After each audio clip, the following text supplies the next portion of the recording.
அங்கே வந்து குரோ கடுப்பாயி ஜங்கோ கிட்ட கேட்குறாரு, அப்போ பிளாக் கேட் பைரட்ஸ் தோத்து போயிட்டீங்க இல்லையா அப்படின்னு கேட்கும்போது ஜங்கோ நடுங்கிட்டே சொல்றாரு, ஆனால் கேப்டன் கேப்டன் நீங்கள் தானே சொன்னீங்க அன்னைக்கு அந்த பையனை விடுறதால எந்த பிரச்சனையும் வராதுன்னு சொன்னீங்களே, அந்த பையன் தான் இந்த பிரச்சனை எல்லாத்துக்கும் காரணம் அப்படின்னு சொல்லும்போது குரோ சொல்றாரு, ஆமாம் அந்த பையனை விடுறதுனால எந்த பிரச்சனையும் இல்லைன்னு நான் அன்னைக்கு சொன்னேன் தான். ஆனால் அந்த பையன் நம்மளுக்கு ஏதாவது பிரச்சனை ஏற்படுத்துவான்னு உனக்கும் எனக்கும் தெரியும்னு நான் நினச்சேன். நான் யோசிக்காம போனது உங்களோட இந்த கையால் ஆகாதத்தனம் தான். நீங்கள் இப்படி தோப்பீங்கன்னு நான் நினச்சி கூட பார்க்கல அப்படின்னு குரோ சொல்லும்போது ஜங்கோ, நாங்கள் கையால் ஆகாதவங்களா இப்படி சொல்கிறாரு கேப்டன் அப்படின்னு யோசிச்சுட்டு இருக்கும்போது புச்சியும் ஷியாமும் அங்கேருந்து கத்துறாங்க, கேப்டன் குரோ தேவையில்லாமல் எங்களை திட்ட வேலை வச்சுக்காதீங்க. நாங்கள் ஒன்றும் கையாளாகாதவங்க கிடையாது. பேசும்போது வார்த்தையை பார்த்து பேசுங்க. நீங்கள் பயிற்சிப்புக்கு வந்து 3 வருஷம் ஆகுது. இந்த 3 வருஷத்தில் நீங்கள் இந்த வில்லேஜில் ஒரு நார்மலான வாழ்க்கையை வாழ்ந்துட்டு இருந்தீங்க. ஆனால் நாங்கள் ஒவ்வொரு நாளும் நேவி கிட்ட செத்து பொழைச்சிட்டு இருந்தோம். நீங்கள் 3 வருஷத்துக்கு முன்னாடி வேணால் ஸ்ட்ராங்காக இருக்கலாம். ஆனால் இந்த 3 வருஷமாக நீங்கள் இல்லாமல் நாங்கள் பட்ட கஷ்டம் எங்களுக்கு தான் தெரியும். நீங்கள் எப்படி எங்களை பார்த்து கையாளாகாதவங்கன்னு அவ்வளோ ஈஸியாக சொல்லலாம் அப்படின்னு இவங்க 2 பேர் கேட்க, அதுக்கு குரோ, சரி இப்போ நீங்கள் என்னதான் சொல்ல வரீங்க அப்படின்னு குரோ கேட்க, அவங்க 2 பேரும், நீங்கள் 3 வருஷமா இந்த வில்லேஜ்லேயே வாழ்ந்து உங்களுக்கு தான் ஒன்றுமே தெரியல, நீங்கள் தான் கையாளாகாதவங்க, எங்ககிட்ட ஹெல்ப் கேட்டுட்டு இருக்கீங்க, இப்போ நீங்கள் எங்களை கோவப்படுத்திட்டீங்க, அதுக்கான பதிலடியை நீங்கள் வாங்கி தான் ஆகணும் அப்படின்னு சொல்லிட்டு அவங்க 2 பேரும் குரோவை அட்டாக் பண்ண போகிறாங்க. அதை பார்த்த ஜோரோ பயங்கரமாக ஷாக் ஆயிடுறான்.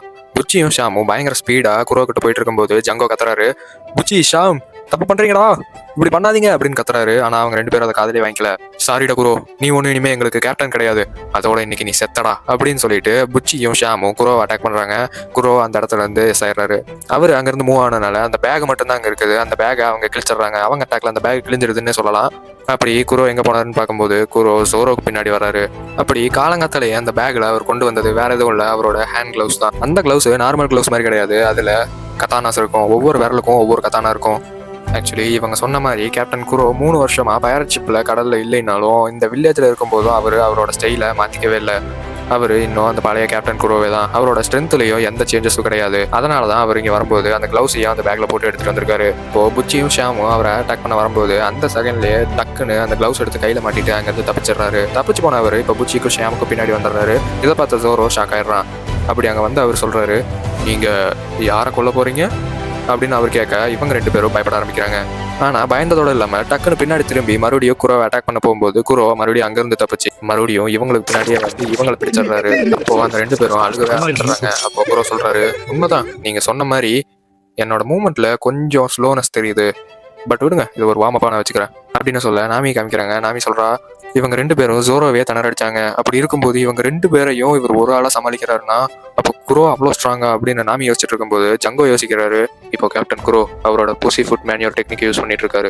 இவர் எப்பெல்லாம் இந்த டெக்னிக் யூஸ் பண்றாரோ எதிரியால இவர் எங்க இருக்காங்கிறத பாயிண்டே பண்ண முடியாது.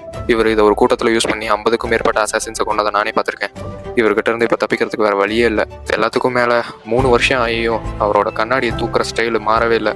அவர் அந்த கிளவுஸ் போட்டிருக்கும் போது கண்ணாடி ஸ்லிப் ஆச்சுன்னா எப்படி தூக்குவாரோ அதே மாதிரி தான் நார்மலாக இருக்கும்போது தூக்குவார். ஏன்னா மறந்து போய் கூட அந்த கிளவுஸில் இருக்கிற கத்தியால் காயம் வந்துடக்கூடாதுன்னு பார்ப்பாரு. இப்போ 3 வருஷம் கழிச்சும் அது இன்னும் மாறலைன்னா அதுலேயே சந்தேகமே இல்லாமல் தெரியுது இவர் இன்னும் அதே ஸ்ட்ரென்த்தோட தான் இருக்காரு. அப்படி ஜங்கோ யோசிச்சுட்டு இருக்கும்போது கேப்டன் குரோ சொல்கிறாரு, 5 நிமிஷம் தரேன், உங்கள் எல்லாருக்கும் 5 நிமிஷம் தரேன். அதுக்குள்ளே இந்த நிலைமையை பழைய நிலைமைக்கு கொண்டு வரணும். நம்ம பிளானை இன்றைக்கே எக்ஸிக்யூட் பண்ணணும். இந்த 5 நிமிஷத்துக்கு நான் உங்கள் எல்லாத்தையும் உயிரோட விடுறேன். ஆனால் 5 நிமிஷம் கழிச்சும் நிலைமை இன்னும் இதே மாதிரி இருந்ததுன்னா நானே உங்கள் எல்லாரையும் என் 2 கையால் கொண்டுருவேன் அப்படின்னு சொல்லி முடிக்க எல்லாருமே பதட்டமாகறாங்க. வைஸ் கேப்டன் ஜங்கோவும் பதட்டத்தில், கேப்டன் குரோ 5 நிமிஷம் தரீங்களா? ஓகே, 5 நிமிஷம் போதுமானது. இவன் ஒருத்தன் தான் இருக்கான். பாய்ஸ் எல்லாரும் ரெடி ஆகுங்க, இவன் ஒருத்தனை அடிச்சிட்டோன்னா போதும், நம்ம வில்லேஜுக்கு போயிடலாம் அப்படின்னு சொல்ல அந்த குச்சியும் ஷியாமும் ஜோரோவை நோக்கி போகிறாங்க. அந்த நேரம்னு பார்த்து நாமி கரெக்டாக முடிஞ்ச அளவுக்கு அவளோட ஸ்ட்ரென்த் எல்லாம் சேர்த்து ஓடி வந்து அந்த ஸ்வாட்ஸை ஏற்றி உதைக்கிறா. ஜோரோன்னு கத்துறா. ஜோரோ அதை பார்த்து, இப்போ நாமி என் ஸ்வாட்ஸையும் ஏற்றி உதைக்கிறேன் அப்படின்னு சொல்லிட்டு அந்த ஸ்வாட்ஸை பிடிக்கிறான். இதை பார்த்த புச்சியும் ஷியாமும் கத்திக்கிட்டே வராங்க, ஜோரோ அந்த 3 ஸ்வாட்ஸ் இப்போ உனக்கு கிடைச்சோ எந்த பிரயோஜனமும் இல்லை. முதல்ல ஒரு ஸ்வாட் வச்சிருக்கும் போதே உங்களை நான் அடிச்சிட்டோம், இப்போ 3 ஸ்வாட் வச்சு மட்டும் என்ன பிடிங்கிறவா போற அப்படின்னு சொல்லிட்டு அவங்க 2 பேரும் ஜோரோ நோக்கி ஓடி வந்துட்டு இருக்கும்போது ஜோரோ இப்போ அவனோட ஸ்பெஷல் அட்டாக் யூஸ் பண்ண போறான். இந்த ஸ்பெஷல் அட்டாக் யூஸ் பண்றதுக்கு ஜோரோ ஃபர்ஸ்ட் ஸ்டான்ஸ் எடுக்கிறான். அப்படி புச்சியும் ஷியாமும் ஜோரோ பக்கத்தில் வந்ததுக்கப்புறம் ஜோரோ டைகர் ட்ராப் அப்படிங்கிற ஒரு ஸ்பெஷல் அட்டாக் யூஸ் பண்ணி 2 பேரையுமே வெட்டி சாச்சிடறான். இதை பார்த்த முழு பைரட் க்ரூவும் ஏன் ஜங்கோவுமே ஷாக் ஆயிட்டாங்க. ஏன்னா இந்த மொத்த பைரட் க்ரூலையுமே கேப்டன் குரோவுக்கு எடுத்து ஜங்கோவுக்கு எடுத்து ஸ்ட்ராங்கா இருக்கிறது இவங்க 2 பேர் தான். அப்படிப்பட்ட 2 பேரையுமே இப்போ ஜோரோ தோக்கடிச்சிட்டாங்க. ஷாக்ல இருக்கும்போது கேப்டன் குரோ சொல்றாரு, 5ல் இப்போ 4 நிமிஷம் தான் இருக்கு அப்படின்னு கேப்டன் குரோ சொல்ல அதை கேட்ட எல்லாரும் ஷாக் ஆயிடுறாங்க. இப்போ எல்லாருமே பதட்டத்தில் இருக்காங்க. என்ன பண்றதுன்னு யோசிச்சுட்டு இருக்கும்போது ஜோரோ குரோவை பார்த்து, கவலைப்படாதீங்க, உங்களோட 5 நிமிஷம் முடியறதுக்கு முன்னாடி இங்க இருக்கிற எல்லாரையும் நானே கொண்டுருவேன், உங்களையும் சேர்த்தி தான் அப்படின்னு சொல்லும்போது குரோ, ஜோரோவை பார்த்து சிரிக்கிறாரு. சிரிச்சுக்கிட்டே ஒரு நிமிஷம் முடிஞ்சு, இன்னும் 3 நிமிஷம் தான் இருக்கு அப்படிங்கிறாரு. அப்போ புச்சி ஜங்கோவோட காலை பிடிக்கிறான். அப்படி ஜங்கோவோட காலை பிடிச்ச புச்சி என்ன சொல்றான்னா, ஜங்கோவை பார்த்து, வைஸ் கேப்டன் ஜங்கோ, என்னை ஹிப்னடைஸ் பண்ணுங்க, என்னையும் ஸ்ட்ராங் ஆக்குங்க, தயவு செஞ்சு என்னை ஹிப்னடைஸ் பண்ணி ஸ்ட்ராங் ஆக்குங்க அப்படின்னு சொல்றான். ஜங்கோவும் இப்போதைக்கு வேற வழி இல்லைன்னு சொல்லி அவன் கேட்கறத பண்றாரு. இதை பார்த்த கேப்டன் குரோ ஜோரோவை பார்த்து, உன் வேலையே சரியில்லை, நீ சரியா வெட்டவே இல்லை அவன் என்ன உயிரோடு இருக்கான் பாரு அப்படின்னு சொல்லும்போது ஜோரோ திரும்பி பார்க்கறான். புச்சியை அங்க ஜங்கோ ஹிப்னடைஸ் பண்ணிட்டு இருக்காரு. அப்ப ஜோரோ நினைக்கிறான், அவனோட கொழுப்பு தான் அவனை காப்பாத்திருச்சு, இல்லைன்னா ஷியாம் வெட்டுப்பட்டு கீழே விழுந்த மாதிரி இவனு விழுந்திருப்பான், இந்த தடவை மிஸ் பண்ணக்கூடாது அப்படின்னு ஜோரோ சொல்ல ஜங்கோ ஹிப்னடைசேஷனை முடிச்சிட்டாரு. இப்போ புச்சி பயங்கர ஸ்ட்ராங் ஆயிட்டான். அதை பார்த்த ஜோரோ ஒரு செகண்ட் ஷாக்கே ஆயிடுறான். ஷாக் ஆகி அவன் வாயில இருக்கிற கட்டான அவன் கீழே விட்டுறான். ஏன்னா புச்சியோட ஸ்ட்ராங் டிரான்ஸ்ஃபார்மேஷன் பயங்கரமா இருக்கு. இவன் நார்மலா இருக்கும்போதே பயங்கர பவர்ஃபுல்லா தான் இருந்தான், இப்போ பவர் ஏத்திட்டு வரானே, சரி வா எதா இருந்தாலும் ஒரு கை பார்த்துக்கலாம் அப்படின்னு சொல்லி ஜோரோ அந்த கட்டானாவை மறுபடியும் எடுத்து தன்னோட ஸ்டான்ஸ் எடுக்கிறான். அப்போ நாமி அந்த இடத்துல இருந்து ஓட ஆரம்பிக்கிறா. அப்படி நாமி எந்த பக்கம் ஓடுறான்னு பார்த்தா அவ லூஃபி இருக்கிற பக்கம் பார்த்து ஓட ஆரம்பிக்கிறா. இதை பார்த்த ஜங்கோ, இந்த பொண்ணு மறுபடியும் எங்க ஓடிட்டு இருக்கா, இந்த தடவை இந்த பொண்ணை விடக்கூடாது அப்படின்னு சொல்லிட்டு அவரோட ஹிப்னடைஸ் பண்ற ரிங்கையே பயங்கரமா சுத்த ஆரம்பிக்கிறாரு. அப்படி அதை பயங்கரமா சுத்த ஆரம்பிச்சு நாமியை பார்த்த மாதிரி வீசுறாரு. ஆனா நாமி புலம்பிக்கிட்டே ஓடுறா. அப்படி அவ என்ன புலம்புறான்னா, எல்லாருமே பயங்கரமா அடிபட்டு ரத்தம் ஒழுக சண்டை போட்டுட்டு இருக்கோம், இவன் எப்படி நிம்மதியா தூங்கலாம் அப்படின்னு சொல்லிட்டு நாமி ஓடி போய் லூஃபியோட மூஞ்சிலேயே காலை வச்சு மிதிக்கிறா. அப்படின்னு லூஃபி பக்கத்துல போன நாமி பார்த்து ஜோரோ கத்துறான், நாமி பின்னாடி பாரு பிளேடு வந்துட்டு இருக்கு அப்படின்னு ஜோரோ கத்துறது. அப்பதான் நாமி கேட்கறா. அப்படி ஜோரோ என்னதான் சொல்றான் அப்படின்னு பின்னாடி திரும்பி பார்க்கும்போது தான் நாமிக்கு தெரியுது பிளேடு வந்துட்டு இருக்குன்னு. அப்படி அவளை நோக்கி வர அந்த பிளேடை பார்த்து நாமி பயங்கரமா ஷாக் ஆகிறா. ஷாக் ஆன நேரத்திலேயே லூஃபியோட மூஞ்சிலையும் காலை வச்சு அமுக்க ஆரம்பிக்கிறா. நாமியோட கால் பட்டதும் லூஃபி டக்குன்னு எந்திரிச்சிடறான். கடுப்பான லூஃபி நாமியோட காலை பிடிச்சி மேல தூக்கிட்டு அவன் எந்திரிச்சிடறான். நாமி இந்த மாதிரி தான் மூஞ்சில கால் வைப்பியா, உனக்கு அடியே இல்லையா அப்படின்னு கேட்கும்போது நாமி காலை தூக்குனதுனால கீழே விழுந்துடுறான். அப்படி பிளேடு நாமிக்கு மேல லூஃபி அட்டாக் பண்ணதை பார்த்து எல்லாரும் ஷாக்ல இருக்கும்போது லூஃபி விளற மாதிரி போயிடுறான். அப்படி பின்னாடி சாஞ்ச லூஃபி கீழே விழுகாம தலையை நிமித்தி முன்னாடி வரும்போது தெரியுது அந்த பிளேடு லூஃபியோட கழுத்துல அட்டாக் ஆகல, லூஃபியோட வாயில அட்டாக் ஆயிருக்கு. லூஃபி அந்த பிளேட கடிச்சிட்டான், கடிச்சு பிடிச்சு அந்த பிளேட லூஃபி உடச்சிட்டான். அதை பார்த்த ஜங்கோவும் எல்லாரும் ஷாக் ஆயிடுறாங்க. அப்ப லூஃபி சொல்றான், வாயில அடிச்சு புண்ணே ஆயிடுச்சு, நாமி உன்னாலதான் இப்படி ஆச்சு, உனக்கு அறிவே இல்லையா அப்படின்னு நாமியை பார்த்து கத்துறான். நாமியும் திருப்பி கத்துறா, நான் அதை பண்ணவே இல்லடா அப்படின்னு கத்துறா. அப்புறம் நாமிக்கும் ஏற்கனவே முதுகுல காயமும் இருக்கு, அது இல்லாம அவ்வளவு தூரம் ஓடி வந்ததுனால டயர்டான நாமி லூஃபி கிட்ட கத்த முடியாம அங்கேயே படுத்துறா. அதை பார்த்து லூஃபி, நாமி உனக்கு என்னாச்சு அப்படின்னு கேட்கும்போது நாமி சொல்றா, லூஃபி இவங்க யாரையும் சும்மா விடாத, என்னால் முடிஞ்ச அளவுக்கு நான் போராடிட்டேன், இதுக்கு மேல எல்லாத்தையும் நான் உங்ககிட்ட படிக்கிறேன் அப்படின்னு நாமி சொல்லும்போது லூஃபி எதுவுமே பேசல. லூஃபி அவனோட ஸ்ட்ரா ஹெட் எடுத்து தலையில போட்டுட்டு அங்க இருந்து போகிறான். அப்போ நாமி சொல்றா, லூஃபி அவங்கள ஒருத்தரையும் விடாத, அவங்க கிட்ட தான் நம்ம ட்ரெஷர் இருக்கு, நம்ம ட்ரெஷருக்காகவாத நீ போராடணும் அப்படின்னு சொல்லும்போது அப்ப லூஃபி சொல்றான், நாமி இப்போதான் நீ நாமி மாதிரி பேசுற அப்படின்னு சொல்லிட்டு லூஃபி அங்க இருந்து நடக்க ஆரம்பிக்கிறான். லூஃபியை பார்த்த அந்த பைரட் க்ரூ மெம்பர்ஸ் எல்லாருமே பயங்கர ஷாக் ஆயிடுறாங்க. ஏன்னா புச்சியும் ஷியாமும் ஏற்கனவே அடி வாங்கி தோத்து போயிட்டாங்க.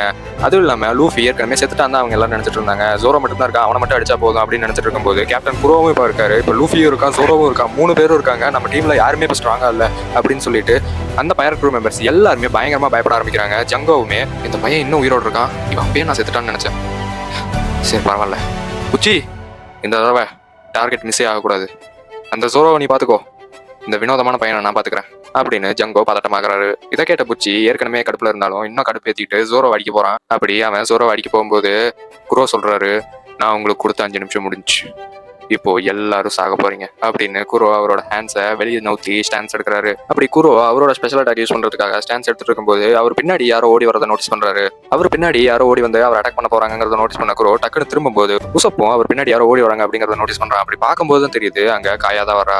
அவ அங்கிருந்து குரோ நிறுத்தத்துக்காக ஓடி வந்துட்டு இருக்கும்போது குரோ அது வேற யாரோ எனிமின்னு நினைச்சு காயாவை அட்டாக் பண்ண போகும்போது சரியான டைம்ல உசப்பு காயாவை பிடிச்சு அங்கிருந்து நவுத்தி காப்பாத்திடுறான். அப்ப குரோ ஷாக் ஆயிடுறாரு. அப்ப காயாக்கு எல்லாமே தெரிஞ்சிருச்சு அப்படின்னு குரோ ஷாக்கிங்ல இருக்கும்போது ஓடி வந்த வேகத்துல காயாவை இழுத்துட்டு போய் உசப்பு கீழே விழுந்துருவான். அப்போ உசப்புக்கு இன்னும் எச்சாவே அடிபட்டுரும். அதை பார்த்து காயா உசப்பு என்னாச்சு அடிபட்டுருச்சா அப்படின்னு விசாரிச்சுட்டு இருக்கும்போது கேப்டன் குரோ காயா கிட்ட பேச ட்ரை பண்ணுவாரு. மிஸ் காயா நீங்க எதுக்காக இங்க இந்த மாதிரி இடத்துக்கு வந்தீங்க அப்படின்னு குரோ கேட்கும்போது காயா பயங்கரமா கத்துவா, என்கிட்ட பேசாதீங்க, என்கிட்ட பேசுறதுக்கு உங்களுக்கு எந்த அர்த்தத்தையும் கிடையாது அப்படின்னு காயா சொல்லுவா. உசப்பை பார்த்து கிளாஹோட ஒரு பைரட் தான், உசப்பு நீ சொன்னப்பே நாங்க நம்பியிருக்கணும் அப்படின்னு காயா அழுகும்போது உசப் சொல்றான், அது இப்ப முக்கியம் இல்லை காயா, நீ எதுக்காக இந்த இடத்துக்கு வந்த, உன்னை யார் இங்க வர சொன்னது, இந்த இடம் ரொம்ப ஆபத்தானது காயா அப்படி பேசிட்டு இருக்கும்போது உசப்பு அன்கான்சியஸ் ஆயிடுறான். அப்படி அன்கான்சியஸ் ஆன உசப்பை பார்த்து காயா, உசப்பு என்னாச்சு உங்களுக்கு வேற பயங்கரமா அடிபட்டு இருக்கு, உசப்பு என்னாச்சு அப்படின்னு அவ புலம்பிட்டு இருக்கும்போது மறுபடியும் கேப்டன் குரோ, மிஸ் காயா எதுக்காக நீங்க வந்தீங்க நான் தெரிஞ்சுக்கலாம் அப்படின்னு கேட்கும்போது பயங்கர கடுப்பான காயா கிளாடோட பார்த்து பயங்கரமா கத்துறா, என்கிட்ட பேசாதீங்க, இது எல்லாத்தையும் முதல்ல நிறுத்துங்க அப்படின்னு கத்துறா. மெரி என்கிட்ட எல்லாத்தையும் சொல்லிட்டாரு. உங்களோட திட்டம் என்ன, நீங்க எதுக்காக இந்த மாதிரி நடிக்கிறீங்க எல்லாமே இப்ப எனக்கு தெரியும் அப்படின்னு காயா சொல்ல, அங்க இருக்கிற பைரட் கிரூமேட்ஸ் எல்லாருமே ஒரு ஐடியாக்கு வராங்க. அப்ப இவ தான் அந்த பொண்ணா, இவளை கொண்டுதான் அந்த சொத்தை எல்லாமே நம்ம அடைய போறோமா? பரவாயில்ல, நம்ம பிளானை ஈஸி படுத்துற விதமா இவளே இங்க வந்துட்டா.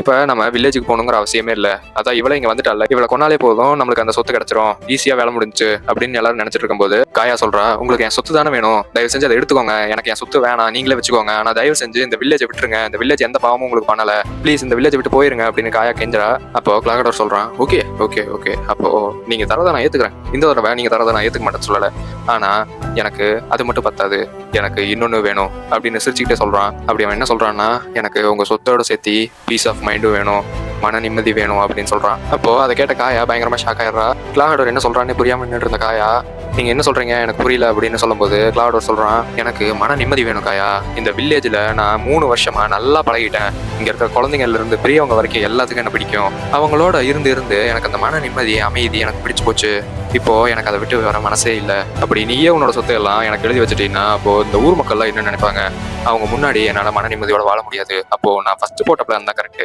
இந்த சொத்தை நீ எனக்கு எழுதி வச்சாலும் எழுதி வைக்கலைனாலும் நான் போட்ட பிளான் படி நடந்தா மட்டும்தான் என்னால அந்த நடிப்பை இன்னும் கண்டினியூ பண்ணி இங்க கொஞ்ச காலத்துக்கு நிம்மதியா இருக்க முடியும் அப்படின்னு கிளாகடோர் சொல்லி முடிக்க காயா பதட்டத்துல என்ன சொல்றதுன்னு தெரியாம முடிக்கிறா.